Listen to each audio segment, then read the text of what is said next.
नमस्कार दोस्तों, स्वागत है आपका मॉर्निंग क्लासेस में। और बहुत दिन बाद आज हम दोनों की मुलाकात हो रही है। कैसे आप लोग? उम्मीद है कि सभी लोग बहुत अच्छे होंगे और अच्छे से अपनी पढ़ाई भी कर रहे होंगे।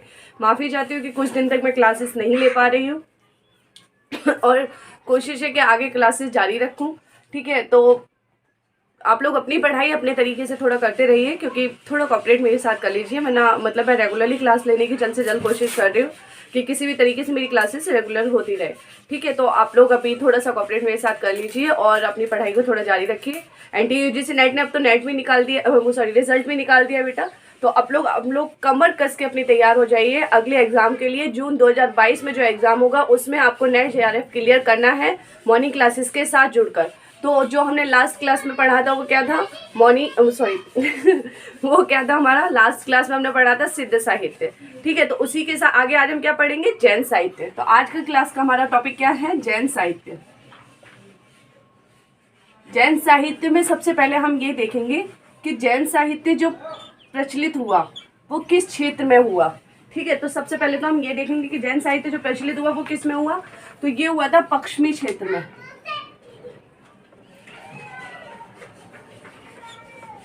पश्चिमी क्षेत्र में ये प्रचलित हुआ था क्या? जैन साहित्य। ठीक है, जैन साहित्य किस में प्रचलित हुआ? कविता के माध्यम से हुआ था, पश्चिमी क्षेत्र में हुआ था। रास काव्य परंपरा में प्राचीनतम ग्रंथ रिपु दारड़ दास को माना जाता था। जो जैन रास काव्य परंपरा थी, जैन रास काव्य परंपरा थी, उसमें जो सबसे पुराना ग्रंथ माना गया था वो कौन सा था? रिपु दारड़ दास। कौन सा था बेटा? रिपु दारड़ दास। ठीक है, तो इसका समय दशरथ ओझा ने इसका समय 905 ईस्वी बताया था। क्या बताया था? इसका समय क्या माना था? दशरथ ओझा ने। किसने? दशरथ ओझा ने। ये राइटर को याद रखना आप लोग। दशरथ ओझा ने 1905 ईस्वी माना था। ठीक है, आप लोग को दिख रहा है ना? देखो, जैन रास काव्य परंपरा का पुराना ग्रंथ जो सबसे ज्यादा ऐतिहासिक माना वो कौन सा था? रिपु दारड़ दास। इसके लेखक कौन थे? सॉरी, इसके लेखक नहीं, इस ग्रंथ का समय 905 ईस्वी किसने माना था? दशरथ ओझा ने। ठीक है, रिपु दारड़ दास संस्कृत भाषा में लिखा गया ग्रंथ था। इसमें अभिनय, नृत्य और गान तीनों का तत्वों का मिश्रण था। इसकी भाषा क्या थी? भाषा क्या थी बेटा? संस्कृत। कई सारे ग्रंथों की ना आप लोगों को भाषा याद रखनी पड़ेगी, क्योंकि इससे हमें ये पता चलता है कि कौन सा ग्रंथ, अगर आपसे पूछ लिया जाए कि रिपु दारड़ दास की भाषा क्या थी और आपको पता ही नहीं है, आपने पढ़ा ही नहीं है, तो आप कैसे करोगे? इसलिए रिपु दारड़ दास की भाषा क्या थी? संस्कृत। ठीक है, उसके इसमें क्या था? अभिनय, नृत्य और गान तीनों का सम्मिश्रण था। उससे अगला ग्रंथ आता है कि अपभ्रंश भाषा का सर्वप्रथम ग्रंथ। आपको जब भाषा का कॉन्सेप्ट मैंने समझाया था तब आपको मैंने बताया था कि अपभ्रंश भाषा का सर्वप्रथम ग्रंथ कौन सा है? अपभ्रंश कभी नहीं पूछा है, मैंने पूछा है अपभ्रंश भाषा का सर्वप्रथम ग्रंथ। भाषा का प्रथम ग्रंथ। तो अपभ्रंश भाषा का प्रथम ग्रंथ कौन सा है? उपदेश रसायन। उपदेश रसायन किसने लिखा? ये जिनदत्त सूरि ने।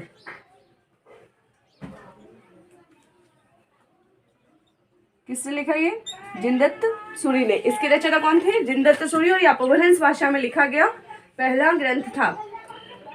ठीक है, अपभ्रंश भाषा का दूसरा ग्रंथ कौन सा माना गया था?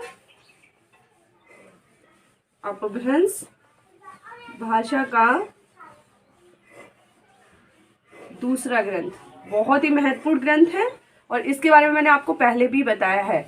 ये है अब्दुल रहमान कृत, पहले तक ग्रंथ लिखती हूँ, संदेश राशक। संदेश राशक। ठीक है, इसके लेखक कौन है? अब्दुल रहमान।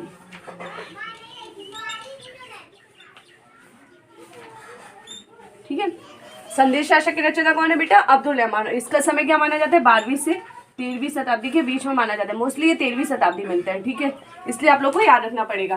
तो ये इस ग्रंथ के बारे में मैंने आपको पहले बताया, इस ग्रंथ के बारे में भी पहले बताया। तो आप लोग को ये ग्रंथ तो मुझे लगता है कि रट गए होंगे। क्यों? क्योंकि बार बार इन्हीं ग्रंथों के बारे में हम पढ़ते जा रहे हैं। तो ये दो ग्रंथ तो हमारे बहुत ज्यादा महत्वपूर्ण थे और हमें याद हो गए। ठीक है, उसके बाद है हिंदी का प्रथम ऐतिहासिक ग्रंथ कौन सा माना जाता है? देखो आज मैं सभी आप लोगों को ग्रंथों के लिख रहे हैं। जैन रास काव्य परंपरा का प्रथम ग्रंथ कौन सा था? रिपुदारदास। अपभ्रंश भाषा का प्रथम ग्रंथ कौन सा था? उपदेश रसायन। अपभ्रंश भाषा का दूसरा ग्रंथ कौन सा है? संदेश राशक। ठीक है, उसके बाद हमारा कौन सा है? उसके बाद है हमारा हिंदी का प्रथम ऐतिहासिक रास ग्रंथ, ऐतिहासिक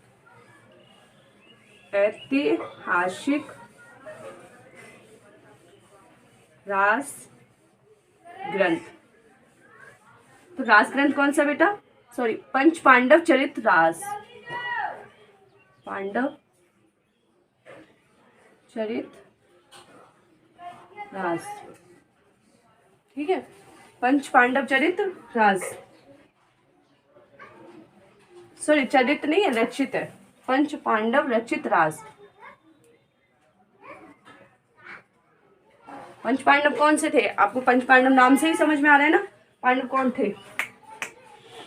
ठीक है, पंच पांडव रचित रास के लेखक कौन थे? शालिभद्र सूरी द्वितीय को माना गया था इसका रचनाकाल।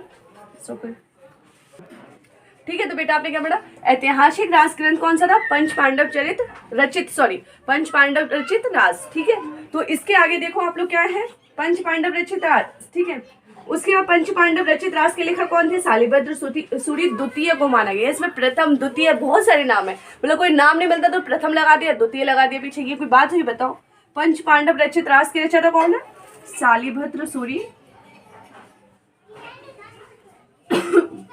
शालिभद्र सूरी द्वितीय। किसको माना जाता था? शालिभद्र सूरी द्वितीय को। ठीक है, अब देखो, अब यहाँ से देखो, जैन साहित्य परंपरा का प्रारंभ कहाँ से हुआ? पश्चिमी क्षेत्र से। जैन रास काव्य परंपरा का प्रथम ग्रंथ या पुराना ग्रंथ या ऐतिहासिक ग्रंथ कौन सा माना जाता? रिपुदारदास। संस्कृत में लिखा गया था, दशरथ औजा ने इसका समय 905 ईस्वी माना था। अपभ्रंश भाषा का प्रथम ग्रंथ कौन सा था? उपदेश रसायन, इसके रचयिता जिनदत्त सूरी थे। अपभ्रंश भाषा का दूसरा ग्रंथ कौन सा था? संदेश शासक, इसके रचयिता अब्दुल रहमान थी, इसका समय 12वीं से 13वीं शताब्दी माना गया था। ऐतिहासिक रास ग्रंथ कौन सा माना गया था? पंच पांडव रचित रास, किसने लिखा था? शालिभद्र सूरी ने। ठीक है, तो ये किसने लिखा था बेटा आपका? शालिभद्र सूरी ने। शालिभद्र सूरी द्वितीय को पंच पांडव रचित रास का लेखक माना जाता था। इसका समय क्या था? 1350 ईस्वी। इसका समय क्या था? 1350 ईस्वी। ठीक है, इसका समय क्या था बेटा? 1350 ईस्वी। तो आप लोगों ने ये लिखा, ये पूरा समझ में आया आप लोगों को? ठीक है, आगे बढ़ते हैं इसी के साथ। देखो, जो ये ऐतिहासिक प्रथम द्वितीय जो ग्रंथ होते हैं ना, इनको पता है क्यों याद करना महत्वपूर्ण होता है? क्योंकि पेपर में बेटा आपसे पूछ लिया जाता है। पेपर में आपसे मान लो पूछ लिया कि ऐतिहासिक ग्रंथ कौन सा है और आपको पता ही नहीं है, तो आपको पता नहीं है तो आप कैसे करोगे? इसलिए आपको ये सारे ग्रंथों के बारे में पढ़ना बहुत ज़्यादा महत्वपूर्ण है। और आप लोगों ने आचार्य रामचंद्र शुक्ल को पढ़ना शुरू किया? नहीं किया तो मैं उसको करवाती हूँ। ठीक है, और उसमें महत्वपूर्ण एक एक लाइन को पढ़ूंगी उसकी, तो तब आपका आचार्य रामचंद्र शुक्ल कंप्लीट हो पाएंगी। ठीक है, तो इसी तरीके से आगे देखो, मुनिचंद विजय, डॉक्टर दशरथ औजा, डॉक्टर गणपति चंद्र गुप्त ने शालिभद्र सूरी द्वारा रचित भारतेषु बाहुबली रास को हिंदी जैन रास काव्य परंपरा का आदि काव्य माना था। अब देखो, भारतेश्वरी बाहुबली रास, भारतेश्वर बाहुबली रास किसके द्वारा लिखा गया ये ग्रंथ? एक ग्रंथ है भारतेश्वर बाहुबली रास। किसके द्वारा लिखा गया ये? शालिभद्र सूरी के द्वारा। किसके द्वारा लिखा गया बेटा? शालिभद्र सूरी के द्वारा। ठीक है, अब इसको जैन रास काव्य परंपरा का ग्रंथ किसने माना है सर्वप्रथम? दशरथ औझा।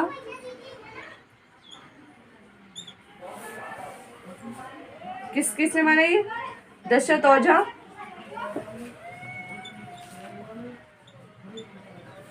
मुनिजन विजय,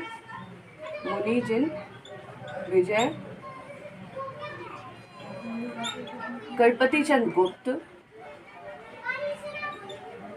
पता है ये सारे ना जो लेखक है ना, ये मोस्टली एक साथ चलते थे। पता है ये क्यों चलते थे एक साथ? क्योंकि आप देखो, पृथ्वीराज रासो को जब अप्रामाणिक मानने की बात हुई ना, वहाँ पे भी ये सारे एक साथ चले हैं। ठीक है, गणपति चंद्र गुप्त, दशरथ औझा, मुनिजन विजय और गणपति चंद्र गुप्त ने इसको भारतीय से बाहुबली रास को जैन रास काव्य परंपरा का आदि काव्य माना था। मुनिजन विजय, गणपति चंद्र गुप्त क्या कहा था इस ग्रंथ को? आदि काव्य। क्या माना बेटा इसको? प्रथम नहीं माना, कुछ नहीं माना, लेकिन क्या कहा है इसको कि यह है जैन रास काव्य परंपरा का आदि काव्य है। ठीक है, आदि काव्य। उसके बाद भारतीय से बाहुबली की रचना सन 1184 ईस्वी में हुई थी। इस ग्रंथ में भारतीय से बाहुबली रास का रचित वर्णित है। अब देखो, भारतीय से बाहुबली की रचना का समय क्या था? 1184 ईस्वी। क्या है बेटा? 1184 ईस्वी। गणपति चंद्रगुप्त ने, जो ये थे गणपति चंद्रगुप्त, इसने गणपति चंद्रगुप्त, राइटिंग समझ में नहीं आएगी मुझे पता है, क्योंकि बहुत ही बेकार राइटिंग है मेरी, लेकिन फिर भी आप लोगों को मैं बोल बोल के पढ़ा रही हूँ, तो आप लोग उससे लिख लिया करिए। ठीक है, इतनी भी बेकार नहीं है जितनी मैं बुराई कर देती हूँ कभी कभी। गणपति चंद्रगुप्त ने क्या किया था? भारतीय से बाहुबली रास को प्रथम ग्रंथ माना था। किसको? भारतेश्वर बाहुबली रास को प्रथम ग्रंथ माना था। ठीक है, क्या माना था इसको? इन्होंने इसको हिंदी का प्रथम कवि माना था शालिभद्र सूरी को। सॉरी, गणपति चंद्रगुप्त ने शालिभद्र सूरी को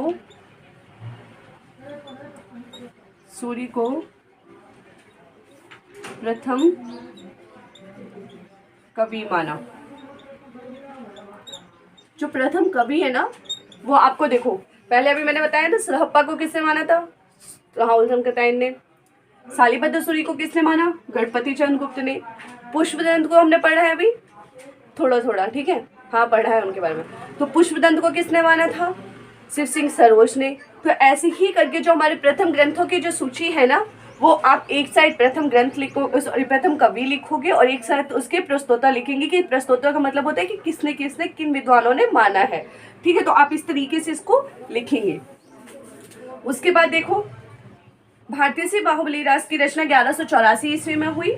उसके बाद इसमें भारतेश्वर तथा बाहुबली का रचित वर्णित है। ये 205 छंदों में रचित एक सुंदर खंड काव्य है। बेटा, आपको उनकी विधाओं का पता होना बहुत ज़्यादा जरूरी है। महाकाव्य है, खंड काव्य है, काव्य है, क्या है, प्रबंध काव्य है। तो ये आप लोगों को पता होना हद से ज़्यादा जरूरी है, क्योंकि जैसे संदेश शासक है, वो एक खंड काव्य है। ठीक है, और उसकी विधा कई बार पूछी भी गई है कि संदेश शासक क्या है, तो आप लोगों को पता है कि वो खंड काव्य है। ऐसे ही भारतीय से बाहुबली रास क्या है? खंड काव्य है। ये एक खंड काव्य है।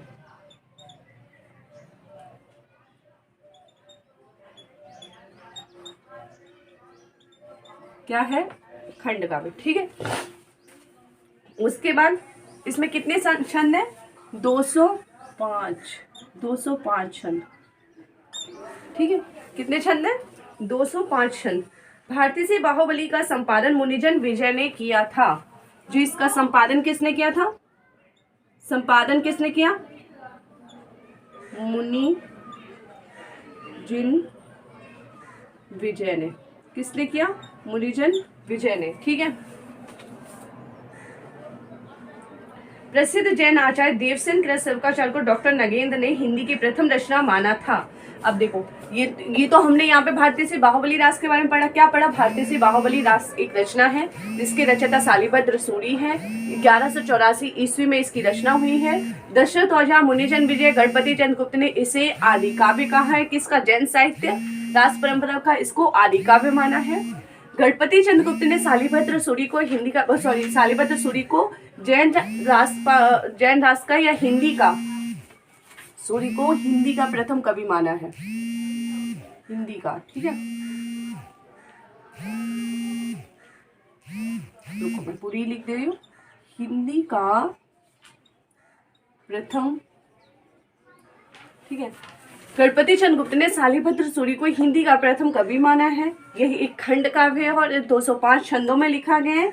संपादन इसका मुनिजन विजय ने किया है। तो इतना कॉन्सेप्ट जो आपका है वो किसके बारे में? केवल भारतीय से बाहुबली रास में। तो आपको ये पता होना चाहिए कि भारतेश्वर बाहुबली रास रचना के बारे में इतनी सारी जो बातें मैंने आपको बताई हैं, इनमें से एक भी बात आपको भूलनी नहीं है। ठीक है, अगले है हमारे देवसेन। अगले लेखक के बारे में पढ़ते हैं।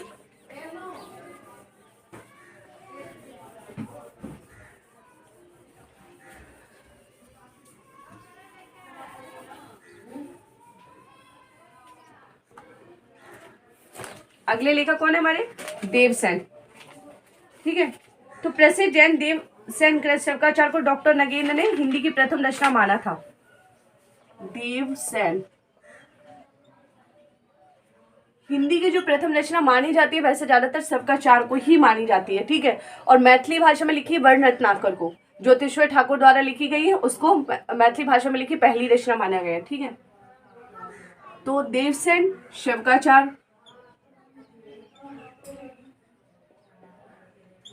देवसेन कृत क्या है ग्रंथ, इसका नाम क्या है, शवकाचार्य, ठीक है। और इसको किसने, डॉक्टर नगेंद्र, डॉक्टर नगेंद्र ने हिंदी की प्रथम रचना माना है।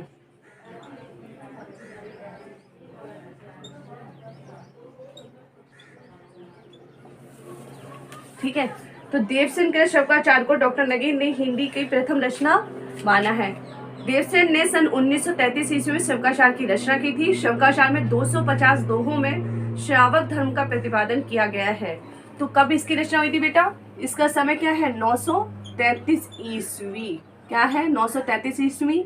और इसमें छंद कितने हैं, छंद है हमारे इसमें 250 दोहे, 250 दोहों में, ठीक है। 933 ईस्वी 250 दोहे, ठीक है।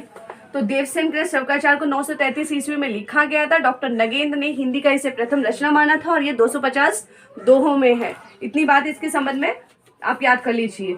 देवसेन के जो अन्य ग्रंथ थे वो कौन कौन से थे, नैन चक्र, दर्शन सार, लिखती हो देखो अन्य ग्रंथ कौन से थे,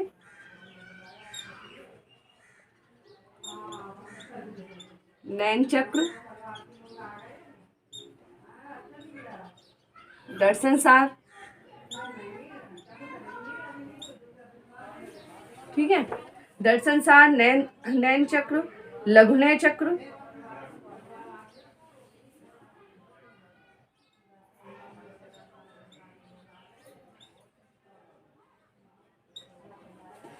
नैन चक्र, दर्शन सार, लघुनय चक्र। और उसके बाद है भाव संग्रह है,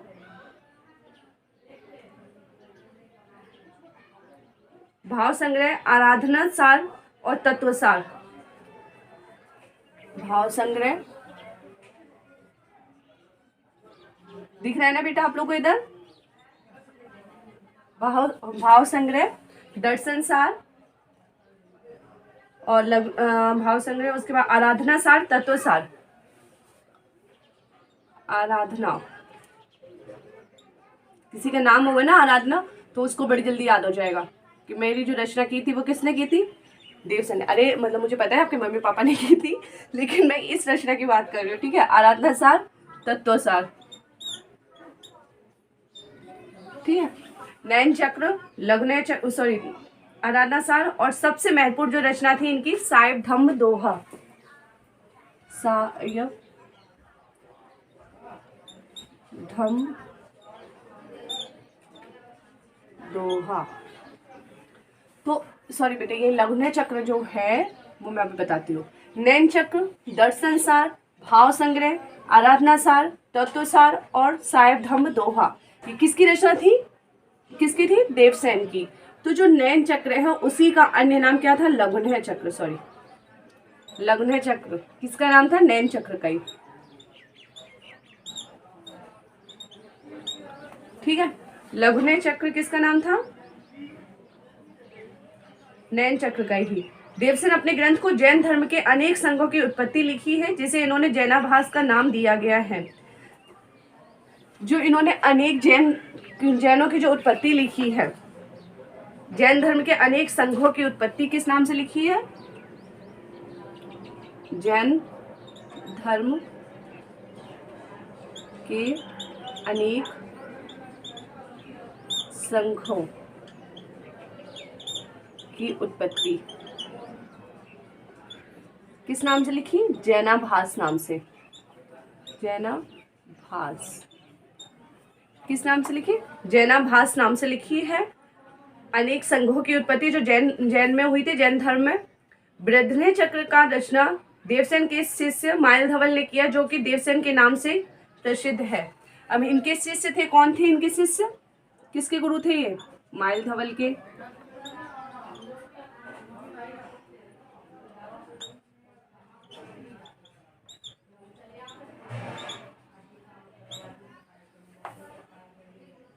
ठीक है, किस क्या क्या नाम था इनका? माइल धवल। डबल ला है यहाँ पे, एक से पूरे नहीं हुए थे इसलिए इन्होंने आधा ला और लगा दिया। ठीक है, माइल धवल। तो इनके शिष्य कौन थे? माइल धवल। और इन्होंने क्या रचना की थी? बृहदन्य चक्र। सारे चक्र ही चक्र आए थे। इनके ग्रंथ का नाम क्या था? बृहदन्य चक्र। ठीक है, बृहदन्य चक्र इनके ग्रंथ का नाम था। और इसकी रचना जो प्रसिद्ध हुई थी वो किसके नाम से हुई थी? देवसेन के नाम से। किस नाम से हुई थी? देवसेन के नाम से ही इसकी रचना प्रसिद्ध हुई थी। ठीक है, तो अब देखो इसके बाद आते हैं कि बृहदन्य चक्र का वास्तविक नाम दब्ब साहब प्यास यानी द्रव्य स्वभाव प्रकाश है। इसका जो मुख्य नाम था, बृहदन्य चक्र का जो मुख्य नाम था,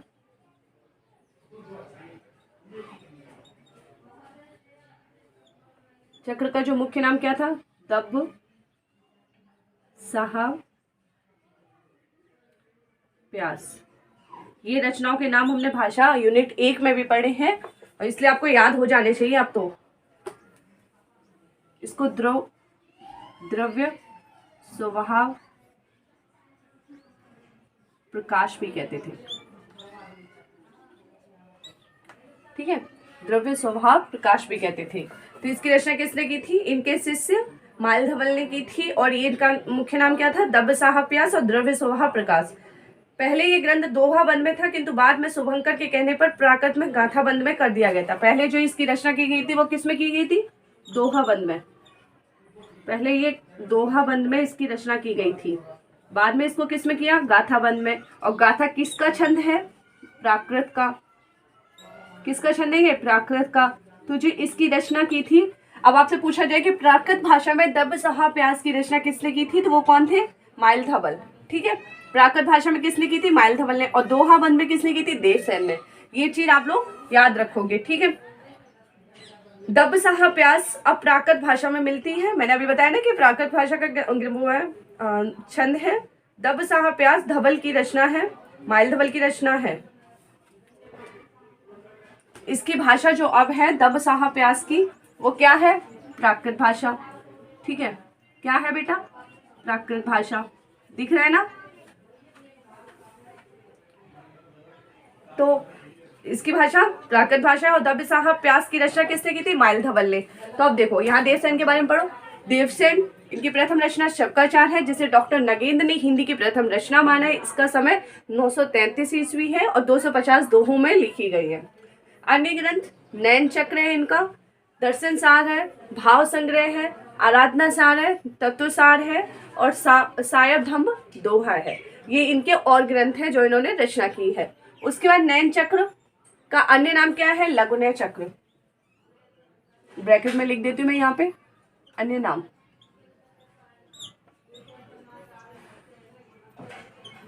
ठीक है, अन्य नाम क्या है? लघुनय चक्र। किसका? नैन चक्र का। नैन चक्र किसकी रचना है? देवसेन की। जैन धर्म के अनेक संघों की उत्पत्ति जो जैन धर्म के अनेक संघों की उत्पत्ति इन्होंने किस नाम से लिखी है? जैनाभास नाम से। किस नाम से? जैनाभास नाम से। इनके शिष्य कौन थे? माइल धवल। जिनकी रचना कौन सी थी? बृहदन्य चक्र। बृहदन्य चक्र की रचना जो मानी जाती है वो किससे मानी जाती है? देवसेन से ही। बृहदन्य चक्र का अन्य नाम क्या था? दब्ब साहब प्यास या द्रव्य स्वभाव प्रकाश। इसको किस में लिखा गया? दोहा बंद में पहले लिखा गया, तो बाद में ये गाथा बंद में मिलती है। और गाथा किसका छंद है? प्राकृत का। और दोहा किसका छंद है? अपभ्रंश का। तो प्राकृत भाषा में अब ये रचना मिलती है और इसकी रचना कौन है? माइल धवल। यानी इसका जो है दब्ब साहब प्यास का जो प्राकृत भाषा में रूपांतर पूछा जाए कि किसने किया, तो वो किसकी हुई? माइल धवल की। ठीक है, और दोहा बंद में पूछा जाए कि किसने लिखी थी, तो वो किसकी हुई? देवसेन की। ये दो रचनाओं में आप लोग को क्लियर होना पड़ेगा कि दोहा बंद में देवसेन, गाथा बंद में माइल धवल। ठीक है, इतना आपको याद रखना पड़ेगा। उसके आगे बढ़ते हैं। शालिभद्र सूरी बुद्धिरास नामक ग्रंथ का संग्रह उनके शिष्य सेबी ने किया था। अब तो थोड़े थोड़े से लेखक हैं, उनके बारे में हमें पढ़ना है, फिर हमारा जैन रास काव्य परंपरा खत्म हो जाएगी। ठीक है, तो ये आपको याद हो गया। देवसेन के बारे में याद हो गया। अभी हमने भारतीय से पूरा कॉन्सेप्ट जो हमने पढ़ा है भारतीय से बाहुबली की रास में पढ़ा है। फिर हमने यहाँ देवसेन के बारे में पढ़ा है, उससे पहले भी हमने 2 कवि देखे। तो ये क्या थे, पूरे जो हमारे एक ही उसमें कॉन्सेप्ट बिल्कुल कंप्लीट हो जाता है। इसके बाद इधर उधर आपको भटकने की जरूरत नहीं है, ना ही कहीं खोजने की जरूरत है। ठीक है, उसके बाद है हमारा शालिभद्र सूरी के बुद्धिरास नामक ग्रंथ का संग्रह उनके शिष्य शिवी ने किया था। शालिभद्र सूरी एक लेखक है, अभी बताया था ना, जिन्होंने भारतीय से बाहुबली रास लिखी थी। एक मिनट, मेरा मार्कर बंद हो गया, थोड़ा मैं मार्कर ले लूं फिर मैं करती हूँ।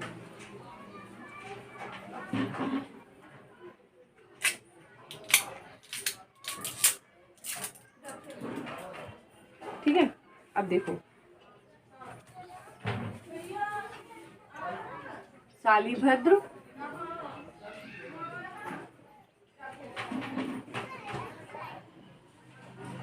सूरी, इनकी रचयिता का नाम क्या है, बुद्धिरास। क्या है, बुद्धिरास नामक ग्रंथ लिखा था।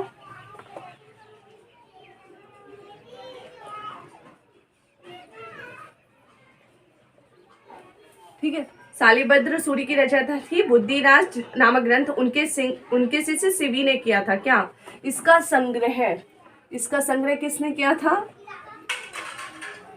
शिवी नामक इनके शिष्य ने।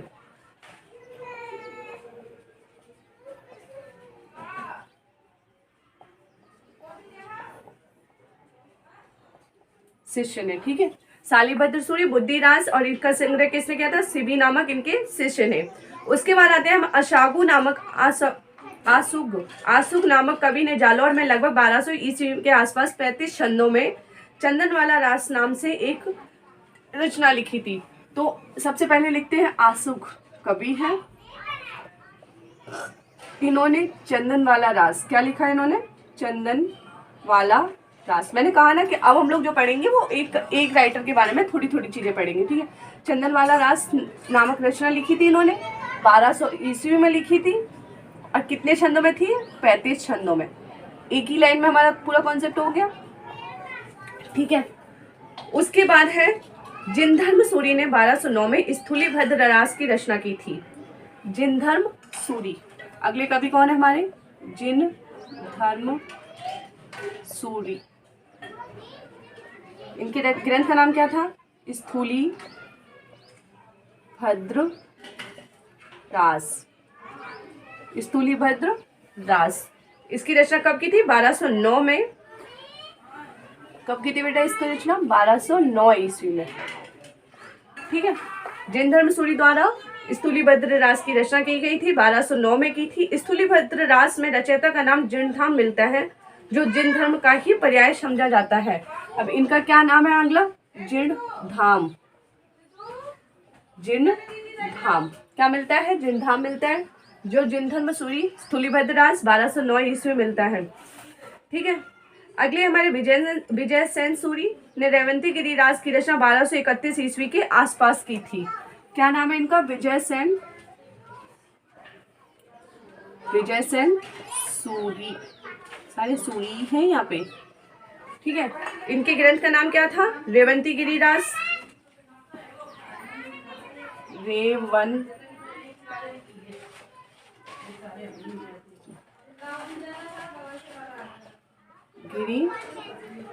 रेवंती गिरी रास। ठीक है, इसकी रचना कब की थी इन्होंने, 1231 ईस्वी में। कब की थी, 1231 ईस्वी में।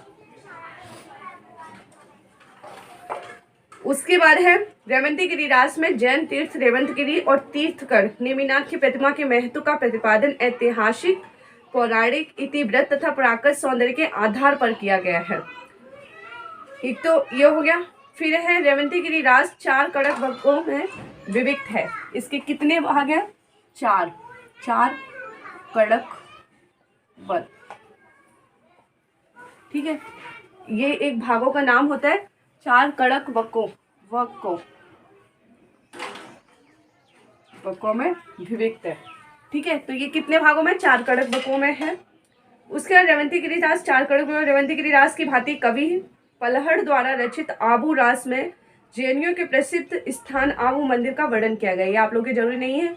इससे आगे हमारा मुनि सुमति गढ़ी ने नेमिनाथ रास में जैन तीर्थ नेमिनाथ के चरित्र का वर्णन किया गया है। तो अगला हमारा कौन है? सुमति गढ़ी। सुमति गढ़ी, इनके रचयिता क्या है? नेमिनाथ रास। क्या है बेटा? नेमिनाथ रास। ठीक है, नेमिनाथ रास में जैन तीर्थ का नेमिनाथ के रचित का वर्णन किया गया है। नेमिनाथ रास की रचना 1213 ईस्वी में 58 छंद में हुई थी। कितनी? 1213 ईस्वी में कितने में? 58 छंद में हुई थी। अब देखो, आप लोगों को पता है ये क्रम याद करना बहुत ज़्यादा जरूरी है। आपको क्रम से पूछा जाता है, इसलिए इनके ईस्वी भी याद करनी बहुत ज़्यादा जरूरी है। ये चौपाई छंद में 12 मासा का वर्णन विजय चंद्र सूरी द्वारा रचित नेमिनाथ चौपाई में मिलता है। सबसे महत्वपूर्ण क्वेश्चन है कि 12 मासा का वर्णन चौपाई में किस ग्रंथ में मिलता है? तो आप लोगों को पता होना चाहिए कौन सा ग्रंथ है? नेमिनाथ चौपाई। विजय चंद्र सूरी द्वारा लिखा गया है। विजय चंद्र सूरी रचयिता कौन है इसकी? कौन सी रचना है इनकी? नेमिनाथ चौपाई। ठीक है, 12 मासा का वर्णन मिलता है विजय चंद्र सूरी द्वारा लिखा गया। चौपाई छंद में है ये। चौपाई छंद में 12 मासा का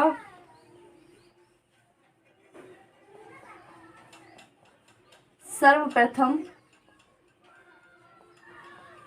चौपाई में वर्णन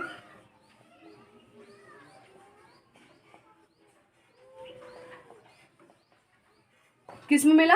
नेमिनाथ चौपाई में। ठीक है, उसके आगे है विजय चंद्र सूरी की अन्य रचनाएं मल्लिनाथ महाकाव्य, पार्श्वनाथ चरित, कल्पनित रूप, उबले छपे आदि हैं। अब देखो, ये आप लोग के काम का नहीं है, इसलिए बस इन लोगों को आप लोग को नहीं पढ़ना है।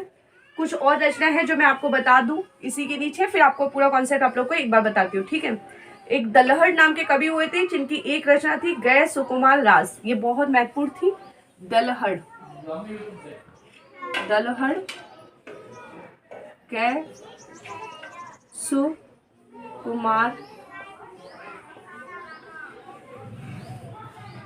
गए सुकुमाल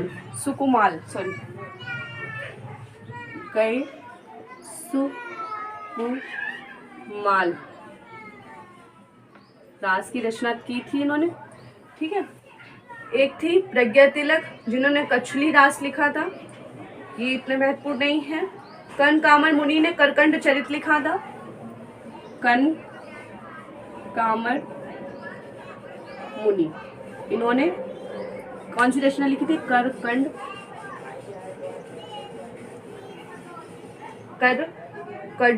चरई।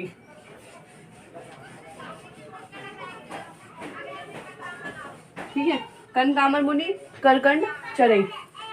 उसके बाद है आपका जिनदत्त सूरी की आपने रचना बताई दी है मैंने सारी। उपदेश शायद उनकी सबसे ज्यादा महत्वपूर्ण थी। राजशेखर सूरी, नेमिनाथ फाग। राजशेखर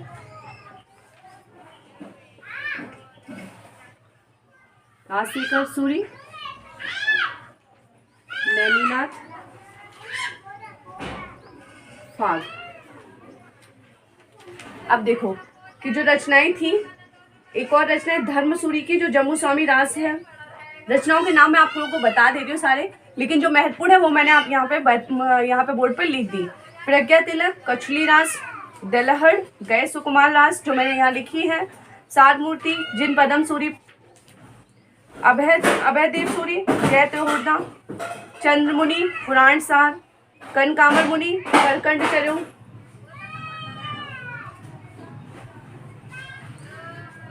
जिंदत हरिभद्र सूरी, ललित विस्तारा, दूर्थाख्यान, जसहर चरऊ, सोमप्रभ सूरी, कुमारपाल प्रतिबोध। ये एक रचनाएं रह गई थी आपकी।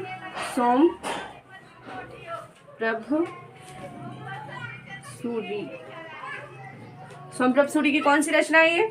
सोमप्रभ सूरी, कुमारपाल प्रतिबोध।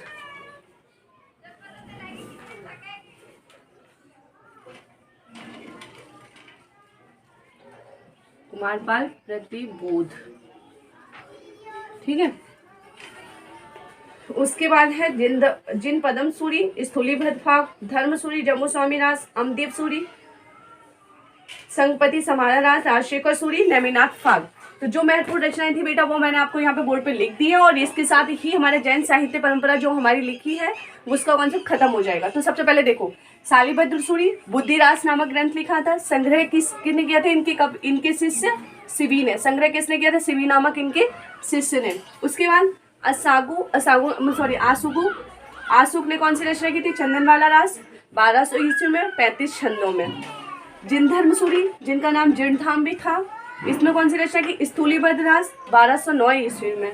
विजयसेन सूरी रेवंतीगिरी रास, 1231 ईस्वी में। 4 कड़कवकों में विविक्त था।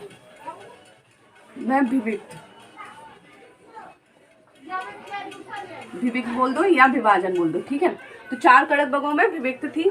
उसके बाद सुमतिगढ़ी नेमिनाथ रास, 1213 ईस्वी में, 58 छंदों में। विजयचंद्र सूरी नेमिनाथ चौपाई छंद में, 12 मासा का सर्वप्रथम चौपाई में वर्णन मिलता है।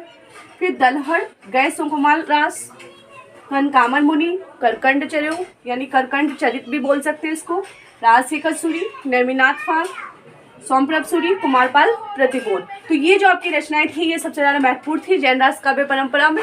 और उसके बाद जो भी हमारे प्रथम थे, ऐतिहासिक थे, अपभ्रंश भाषा का प्रथम थी, दूसरी थी, सारी ही ग्रंथ मैंने आप लोगों को बता दिए। इसके साथ ही भारतेश्वरी बाहुबली रास और देवसेन, शालिभद्र सूरी, इनके संबंध में मैं आप लोगों को यहाँ पे कॉन्सेप्ट क्लियर करवा चुकी हूँ। किसने किसको क्या प्रथम माना वो भी मैं बता चुकी हूँ। और एक बार जब ये पूरा आर्टिकल खत्म हो जाएगा उसके बाद भी जो प्रथम कवि और प्रथम प्रोस्ता, जो जिसने प्रोस्ता एक तरफ लिख के और एक तरफ प्रथम कवि लिख के, मैं ये आप लोग को यहाँ पे नोट करवा दूंगी जिससे आप लोग लिख लेना, ठीक है। तो ये आज की क्लास में हमारा इतना ही, और इसी के साथ हमारी जैन रास काव्य परंपरा हमारी समाप्त होती है। मिलते हैं अगली क्लास में अगली वीडियो के साथ। आशा है कि आप लोग आराम से पढ़ोगे और अगले कॉन्सेप्ट के साथ हम लोग अगली वीडियो में मिलते हैं।